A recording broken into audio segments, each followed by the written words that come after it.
At this very moment, there is a manhunt for the person who shot and killed the CEO of a leading health insurer. Brian Thompson was the head of UnitedHealthcare for the past 3.5 years. Police say he was targeted in this morning's premeditated attack outside of the Hilton Hotel in Midtown Manhattan. That's a busy commercial area. Thompson went to a hospital where he died. Police are still searching for the shooter, who had on a mask and was last seen eastbound on 6th Avenue. It appears the suspect was lying in wait for several minutes. And as the victim was walking to the conference hotel, the suspect approached from behind.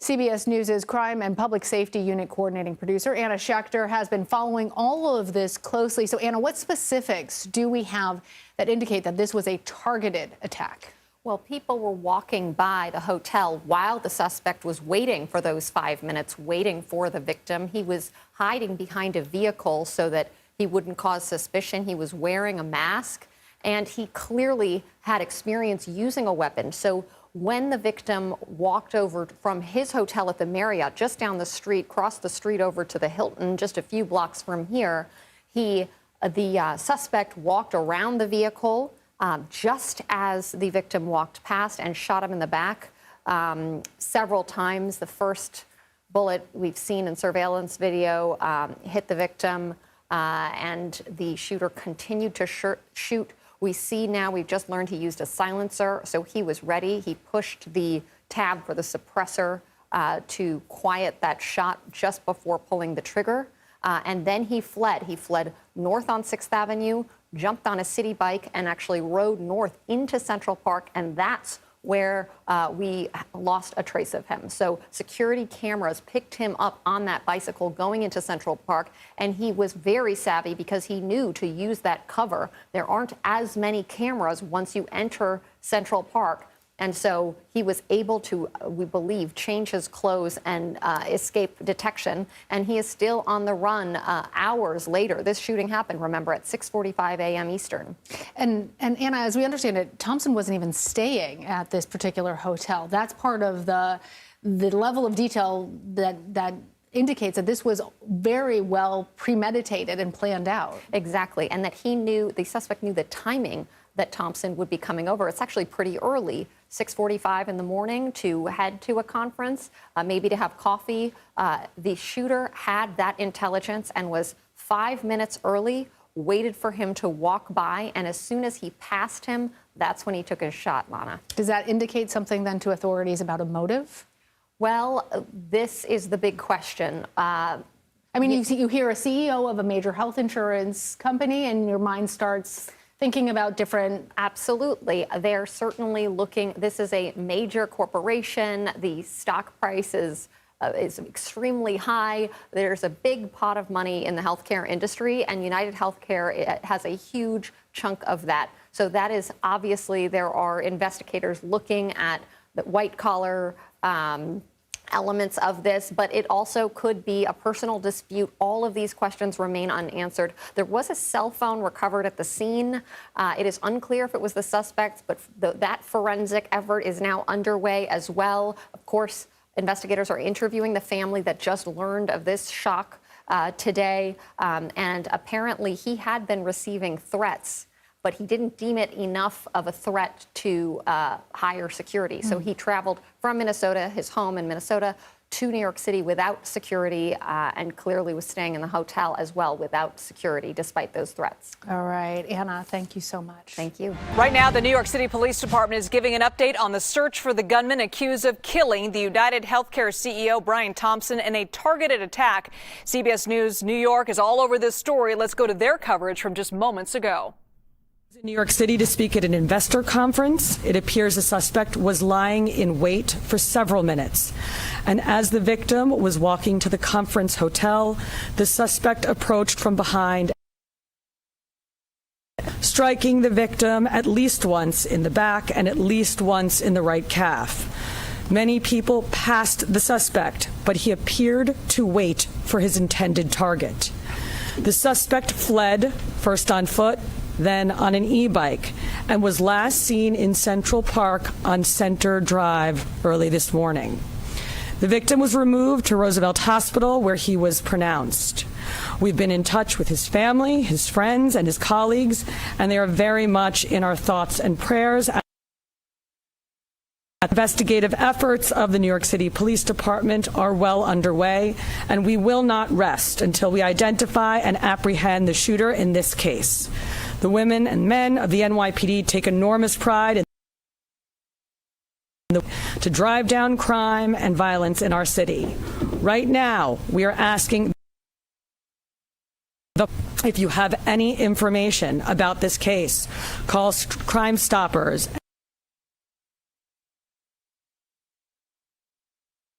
in this case to $10,000. I want to be clear. At this time, every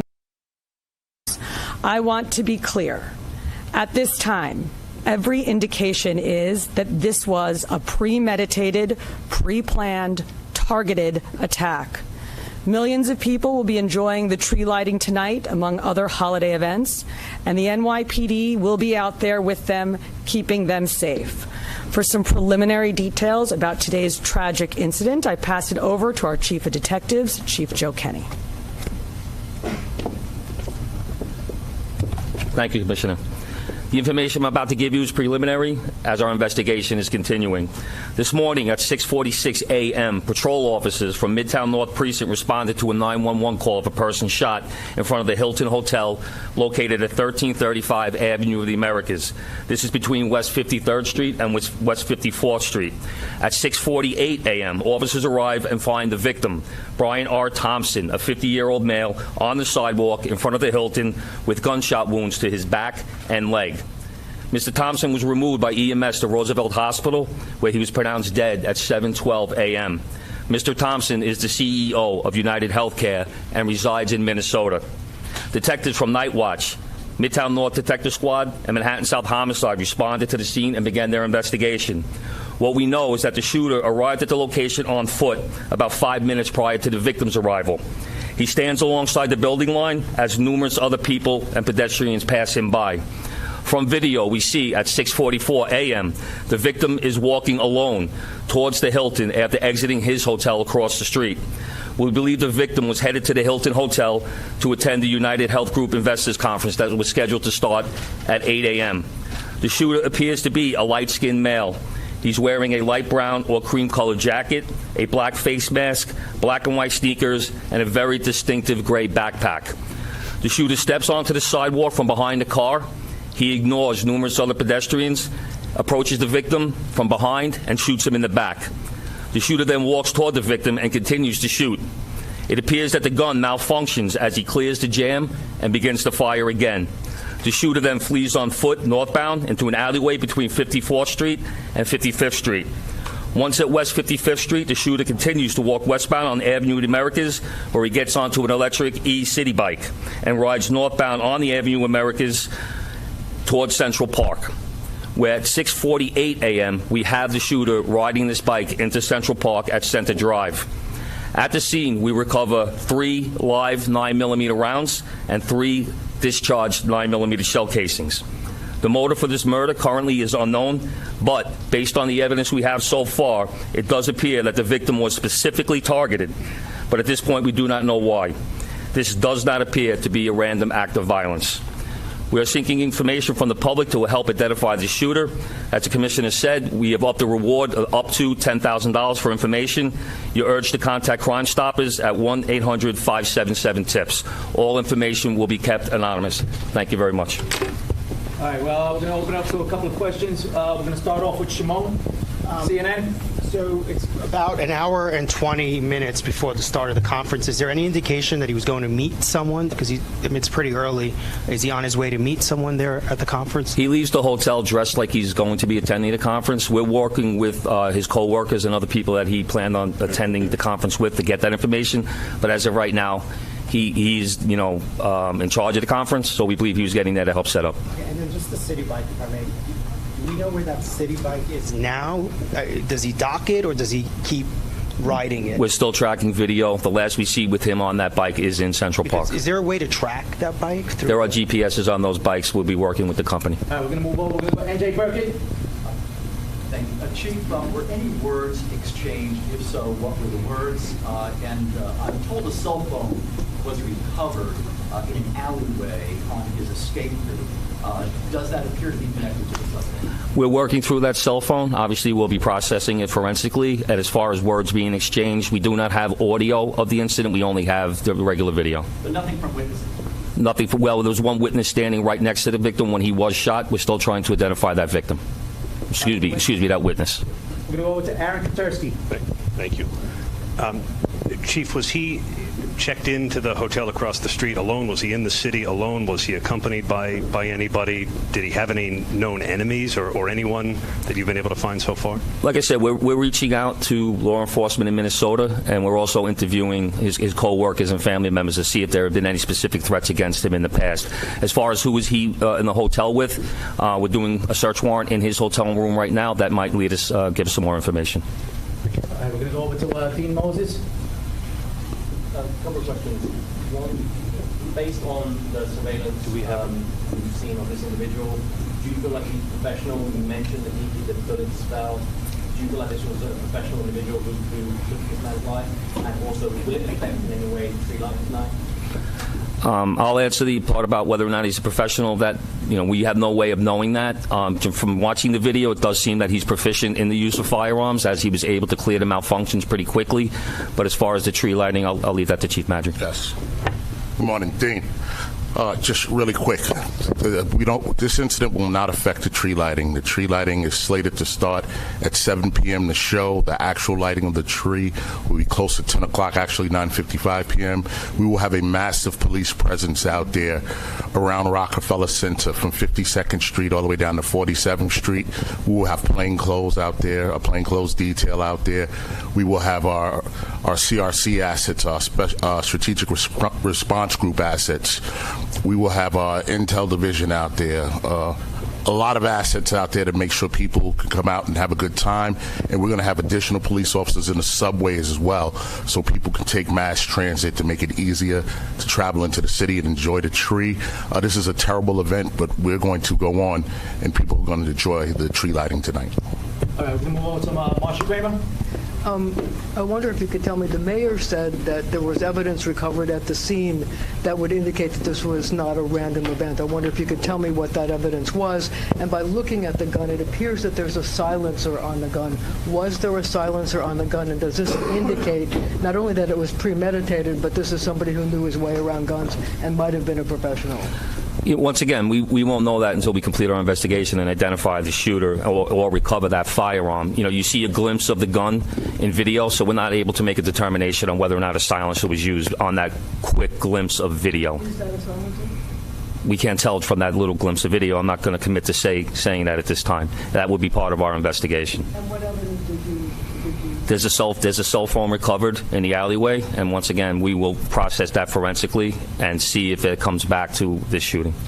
So you don't think that the cell phone was part of Brian Thompson's... Once again, this investigation is less than 5 hours old. That will be part of our investigation. All right, we're going to move on. We're going to go to Joe Marino, New York Post. Chief, do we know when Thompson arrived in New York City? My understanding is he was staying close by to the Hilton, but not at the Hilton. And has anything in the reverse video canvas indicated that these two individuals crossed paths at all? As of right now, based on the current video that we do have, it doesn't appear that they crossed paths, and he arrived in New York on Monday. All right, we're going to take 2 or 3 more. We're going to go Rocco, Daily News. Chief, did he typically travel with a security detail? And even though it's early, is there anything to indicate that there had been issues with, let's say, a patient who was denied coverage, either back in Minnesota or more recently, someone who lives here? From speaking to other employees that traveled with him to New York, it doesn't seem that he had a security detail. He left the hotel by himself. Was walking, didn't seem like he had any issues at all.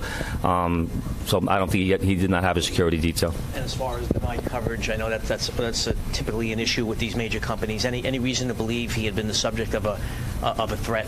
Once again, we're looking at everything. We're looking at his social media. We are interviewing employees. We are interviewing family members. We will be speaking to law enforcement in Minnesota. We're going to do two more before we wrap up. Shayna? Oh, sorry. I was just going to ask if any cursory look at any social media, whether it's the company, whether it's his personal social media, his family's, is there anything obvious that sticks out at this early stage in the investigation? We have not uncovered anything at this time. The investigation is still too early. We're going to go last question over here with Jake. How's it going? With the suspect still at large, last seen in Central Park, are you urging New Yorkers to avoid the park? Is the NYPD deploying its drones? I know they recently started doing that in the park. And then also I was wondering, is there any indication when he gets this city bike that he's a city bike member? It's like sometimes if you're not a member, you can pay to use it. I don't know if you're able to tell on surveillance. City, but the chief of detectives will answer the part about the city bike. But in terms of we're encouraging New Yorkers to go about their daily lives and their daily business, but to be alert. We put the picture out. You're putting the picture out. We want people to take a look. If they see anything suspicious, if they hear anything suspicious, we ask them to call 911, reach out to our detectives. With an incident like this, of course, we put a heavy deployment into Manhattan. We put additional resources out. We have the drones up. We have aviation out. We have K-9 out. When an incident like this happens, we don't spare any expense. We put all of our resources out there to support the chief of detectives' mission and to keep New Yorkers safe. So we will have a massive presence out there around the tree lighting, but throughout Manhattan as well until more information develops and we're able to support the chief of detectives and what he needs to make a quick arrest. As far as where he got the city bike, we're still working that through. Like I said, we're pulling video from numerous locations, numerous sources, and we have him on our timeline walking, and what we're very fortunate is he has that very distinctive gray backpack on. So we see him on one video clip walking, and then another source of video, him riding that bike. So we don't have video or witness confirmation on how he obtained that bike.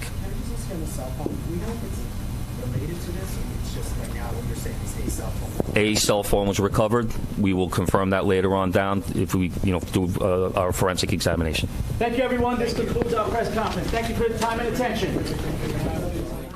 New York City Police Department giving an update on the search for the suspect they believe shot and killed CEO of UnitedHealthcare Brian Thompson just before 7 o'clock this morning outside the Hilton Hotel in Midtown Manhattan. The headline of that press conference is that they are still looking for that suspect, last seen wearing a gray backpack and wearing a black ski mask. They're saying he was actually last seen in Central Park, and they do believe that this was a premeditated attack. A little bit about the victim, Brian Thompson, the CEO of UnitedHealthcare, which is one of the nation's largest health insurers with more than 100,000 employees. He was named chief executive officer back in April of 2021. And before that, he headed up UHC's government programs businesses, including Medicare and retirement. Now, New York Governor Kathy Hochul put out a statement saying that she has directed state police to provide the NYPD with any help that they need. And she added that her heart is with Thompson's family and loved ones. Thompson was based in Minnesota.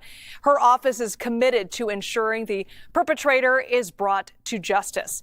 Now, UnitedHealthcare also put out a statement saying it is deeply saddened and shocked at Thompson's passing and that he was a highly respected colleague and friend. That statement went on to say they are working closely with police and their hearts go out to Thompson's family. So let's bring in Philippe Rodriguez, a former NYPD detective who watched that press conference with us. Philippe, what were your impressions of what police were able to reveal? I was amazed by the level of proficiency of the individual that committed the attack. The fact that he was able to clear these jams in such an efficient manner shows that he is very proficient with firearms. It shows the level of detail that it went through to be sure that he was able to escape from the scene. We've seen that we're already starting to get a lot of forensic information, right? A lot of forensic evidence, how he was able to walk onto the scene. Then afterwards, after committing the actual shooting, go out and jump on the city bike. So there's a lot of information. And the recovery of a cell phone will be interesting. What kind of digital forensic evidence we'll be able to get from that? Yeah, they did. There's a few key pieces of evidence, as you mentioned. There's a couple of surveillance photos of this suspect. As they say, he was wearing a gray backpack, which is very distinguished looking, and dark clothing, is also wearing a ski mask. Two key pictures there. And also, one of the journalists there at the press conference brought up that, he went on a city bike, and there is records if you indeed rent one of those city bikes that potentially could be used as evidence. What other pieces do you think stood out to you, and what else do you think that they're looking at maybe behind the scenes that they're not necessarily revealing to the press quite yet? Well, the most important thing is recovering the cell phone from Mr. Thompson if he did have one at the time, and let's see what's in there. Did he, was he getting threats? We're going to have to go back to the company and also see that who's in charge, their director of security, to see what they could provide.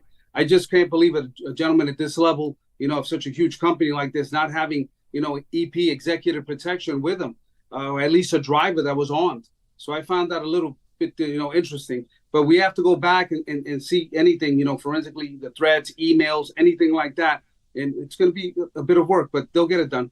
The suspect was last seen in Central Park. Now, earlier we spoke to you before the press conference about just the complexities that come with looking in a place like Central Park. Obviously, a lot of wooded areas, a lot of little roads, and also a lot of roads to get in and out of for cars. So can you talk about sort of the complexities that come with Central Park and if that helps or makes it harder for police? Well, you got to remember, Central Park is huge. A lot of people, especially those, from other areas that I haven't visited, it's almost like the heart and the lungs of the city. It goes from 59th Street, right, all the way to 110th Street, Central Park West, to 5th Avenue. It really is a big part of the city. And the way that this individual carried out the attack, I think, guess what? He might have had a couple of things stashed, a change of clothes in the woods. It's almost like something out of a movie, which I'm amazed. The complexity and the way that this individual planned out this attack. So we're going to have to definitely get K9 and try to recover any physical evidence in Central Park. And we have to do it quickly before, things could walk away. Yeah, and it's interesting getting in and out of Manhattan. I mean, you got a bunch of bridges there, but that's kind of the only way you can get on the island, right? Or you can obviously take a ferry. So when it comes to searching for a suspect in the entire island of Manhattan, is it possible that police may have to close the bridges, or how are they surveilling those areas?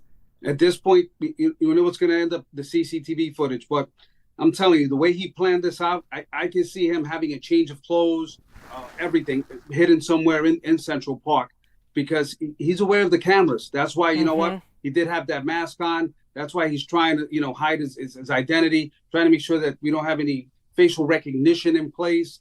So once again, this is one of the most detailed assassinations I've ever seen.